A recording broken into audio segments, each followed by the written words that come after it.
LAC पर भारत चीन सीमा विवाद थमने का नाम नहीं ले रहा है। दोनों देशों के बीच शनिवार को 11वें दौर की वार्ता हुई। ये बातचीत 13 घंटे तक चली। वार्ता के दौरान सीमा पर तनाव पैदा करने वाला चीन उल्टे भारत को सलाह दे रहा है और तो और सीमा विवाद पर भारत से सकारात्मक माहौल बनाने के लिए कह रहा है। पूर्वी लद्दाख के शेष इलाकों से सैनिकों की वापसी को लेकर चीन भारत के बीच हुए नए दौर की यह वार्ता असफल रही। इसके बाद चीन की सेना ने कहा कि भारत को सीमा पर तनाव कम करने के मौजूदा सकारात्मक माहौल का लाभ उठाना चाहिए। 11वें दौर की वार्ता के बाद भारतीय सेना ने एक बयान में कहा कि दोनों पक्षों ने पूर्वी लद्दाख में हॉट स्प्रिंग, गोगरा और देपसांग में गतिरोध वाले शेष हिस्सों से सैनिकों की वापसी को लेकर विस्तृत चर्चा की। जमीन पर शांति बनाए रखने, किसी भी नए टकराव से बचने और विशेष मुद्दों का हल जल्द से जल्द निकालने पर भी सहमति व्यक्त की। वहीं इस मामले से जुड़े व्यक्तियों ने शनिवार को नई दिल्ली में कहा कि दोनों देशों के बीच हुई इस सैन्य वार्ता में कोई ठोस प्रगति दिखाई नहीं दी। दरअसल चीन का प्रतिनिधिमंडल पहले से तय सोच के साथ वार्ता में शामिल हुआ।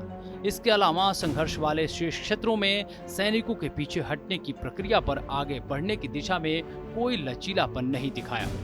चीन की पीपुल्स लिबरेशन आर्मी यानी कि पीएलए ने दोनों देशों की सेनाओं के बीच 9 अप्रैल को हुई वार्ता को लेकर एक विज्ञप्ति जारी की और कहा कि फरवरी में पेंगोंग झील के अधिकतर विवादित इलाकों से सैनिकों की वापसी की ओर इशारा करते हुए कहा कि भारत को सीमा पर तनाव कम करने की दिशा में आगे बढ़ना चाहिए।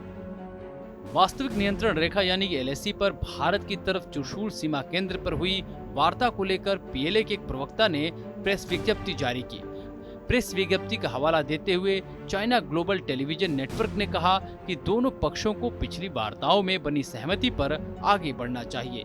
वहीं पीएलए की वेस्टर्न थिएटर कमांड के प्रवक्ता ने कहा, हमें उम्मीद है कि भारतीय पक्ष दोनों देशों की सेनाओं के बीच पिछली वार्ताओं में बनी सहमतियों का पालन करते हुए सीमा क्षेत्र पर तनाव कम करने के लिए बने मौजूदा सकारात्मक माहौल का लाभ उठाएगा।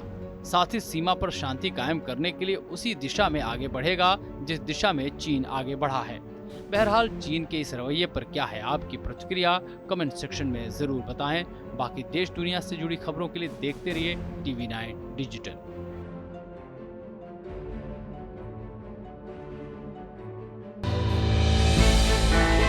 हमने की गलती फिर एक बार, कोरोना ने किया दोबारा प्रहार। मास्क, 2 गज दूरी, करें अपनी सुरक्षा खुद।